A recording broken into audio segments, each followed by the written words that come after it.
राधे राधे दोस्तों। आज की कथा हमारी रक्षाबंधन को लेकर है दोस्तों, जिसमें 30 को या 31 को मनाई जाए।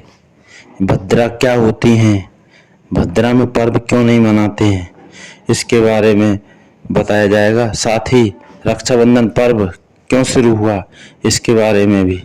तो दोस्तों, कथा अगर पसंद आए तो लाइक शेयर सब्सक्राइब करना नहीं भूलें। चलिए दोस्तों, कथा को आगे बढ़ाते हैं। भारतीय प्राचीन त्योहारों में रक्षाबंधन का विशिष्ट स्थान है।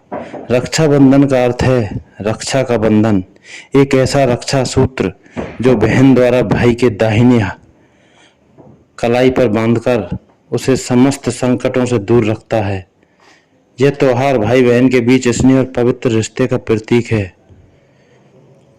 रक्षाबंधन एक सामाजिक, पौराणिक, धार्मिक और ऐतिहासिक भावना के धागे से बना एक ऐसा पावन बंधन है जिसे रक्षाबंधन के नाम से केवल भारत में ही नहीं बल्कि नेपाल और मॉरिशस में भी बहुत धूमधाम से मनाया जाता है। राखी के त्योहार को हम संपूर्ण भारतवर्ष में सदियों से मनाते चले आ रहे हैं। आजकल इस त्योहार पर बहनें अपने भाई के घर राखी और मिठाइयाँ ले जाती हैं। भाई राखी बांधने के पश्चात अपनी बहन को दक्षिणा स्वरूप रुपए या कुछ उपहार देते हैं। सावन मास प्रारंभ होते ही बहनें सावन की पूर्णिमा की प्रतीक्षा करने लगती हैं। सावन पूर्णिमा के शुभ मुहूर्त में बहनें भाइयों की दाहिनी कलाई पर रक्षा सूत्र बांधकर दृष्ट और अदृष्ट विघ्नों से उनकी रक्षा की कामना करती हैं। इस बार रक्षाबंधन की तारीख को लेकर भ्रम है कि रक्षाबंधन 30 को या 31 किस दिन मनाया जाए। इसका कारण यह है कि इस वर्ष रक्षाबंधन पर्व पर भद्रा का साया भी है। भद्रा में कुछ संस्कार एवं कार्य वर्जित हैं, जिनमें से एक रक्षाबंधन भी है। इसलिए भद्रा के बारे में जानना आवश्यक है। एक तिथि में दो कारण आते हैं। जब वृष्टि नामक करण आता है तब उसे ही भद्रा कहते हैं। भद्रा का वास दोस्तों इस प्रकार होता है। जब चंद्रमा कर्क, सिंह, कुंभ या मीन राशि में होता है तो भद्रा का वास पृथ्वी पर होता है। चंद्रमा जब मेष, वृष, मिथुन या वृश्चिक में रहता है तब भद्रा का वास स्वर्गलोक में होता है। और जब चंद्रमा कन्या, तुला, धनु और मकर राशि में होता है तो भद्रा का वास पाताल लोक में होता है। भद्रा जिस लोक में रहती है वहीं प्रभावी रहती है। इस बार जब चंद्रमा कर्क, सिंह, कुंभ या मीन राशि में होगा तभी यह पृथ्वी पर असर करेगी, अन्यथा नहीं। अब प्रश्न यह है कि रक्षाबंधन 30 या 31 को मनाया जाए। सावन पूर्णिमा की शुरुआत 30 अगस्त को सुबह 10:15 से प्रारंभ होकर 9 बजे तक रहेगी। इस समय वृष्टिकरण रहेगा। इसी दिन सुबह 10:36 में चंद्रमा कुंभ राशि में प्रवेश करेगा, अर्थात भद्रा का वास पाताल पर होगा।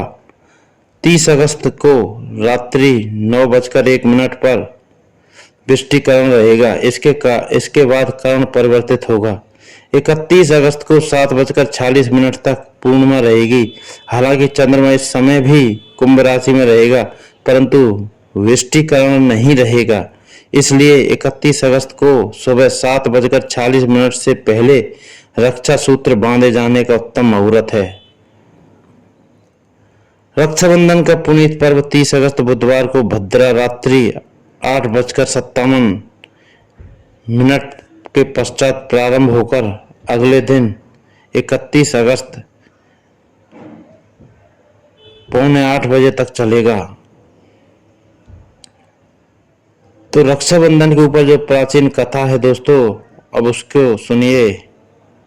देव और असुर संग्राम में एक समय ऐसा भी आया जब यह लगने लगा कि अब देवताओं की पराजय निश्चित है। सभी देव चिंतित होकर गुरु बृहस्पति के पास गए। देव और बृहस्पति के बीच हो रही संवाद को संयोग से इंद्राणी भी सुन रही थी। उसके आधार पर उसने यह निर्णय लिया कि मैं पूरे विधान से उस रक्षा सूत्र का निर्माण करूंगी जो इंद्र की रक्षा कर सके। उसने रक्षा सूत्र तैयार किया और ब्राह्मणों को देकर उसे इंद्र की कलाई पर बांधने के लिए कहा। ब्राह्मणों ने मंत्रोच्चार करते हुए रक्षा सूत्र को इंद्र की कलाई पर बांधा। परिणाम युद्ध में इंद्र की विजय हुई। तभी से प्रत्येक वर्ष श्रावण पूर्णिमा को इसे मनाने की परंपरा शुरू हुई है। रक्षाबंधन का वैज्ञानिक पहलू यह कहता है दोस्तों कि वह इससे रक्तचाप नियंत्रित रहता है। भविष्य पुराण में तो कहा गया है कि इस समय धारण किया गया रक्षा सूत्र वर्ष पर्यंत समस्त रोगों से रक्षा करता है। दोस्तों अब भद्रा के बारे में सुनिए, ये कौन है और इसका क्या महत्व है। भद्रा सूर्य भगवान की पुत्री हैं। सूर्य भगवान की पत्नी छाया से उत्पन्न हैं और शनि भगवान की सगी बहन। भद्रा काले वर्ण, लंबे केस, बड़े दांत वाली तथा भयंकर रूप वाली कन्या है। इसका स्वभाव भी शनि की तरह ही कड़क है। जन्म लेते ही भद्रा यज्ञों में विघ्न बाधा पहुंचाने लगी और मंगल कार्य में उपद्रव करने लगी तथा सारे जगत को पीड़ा पहुंचाने लगी। भद्रा के इस व्यवहार को देखकर भगवान सूर्य ने भद्रा का विवाह करने का विचार किया, परंतु असफल रहे। सूर्य भगवान ने विवाह मंडप बनवाया पर भद्रा ने सब नष्ट कर दिए। भगवान सूर्य नारायण चिंताग्रस्त हो विचार करने लगे, भद्रा का विवाह किसके साथ करूं। प्रजा के दुख को देखकर ब्रह्मा जी स्वयं सूर्य नारायण के पास आए और भद्रा के विषय में चिंता प्रकट की। भद्रा के इस स्वभाव को देखकर सूर्यदेव को उसके विवाह की चिंता होने लगी और वे सोचने लगे कि इस कन्या का विवाह कैसे होगा। सभी ने सूर्यदेव के विवाह प्रस्ताव को ठुकरा दिया। तब सूर्यदेव ने ब्रह्मा जी से उचित परामर्श मांगा।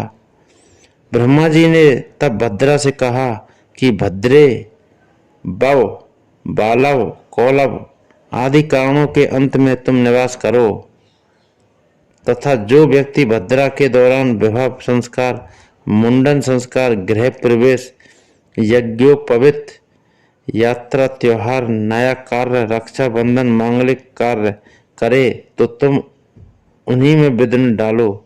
जो तुम्हारा आदर ना करे उनका कार्य तुम बिगाड़ देना।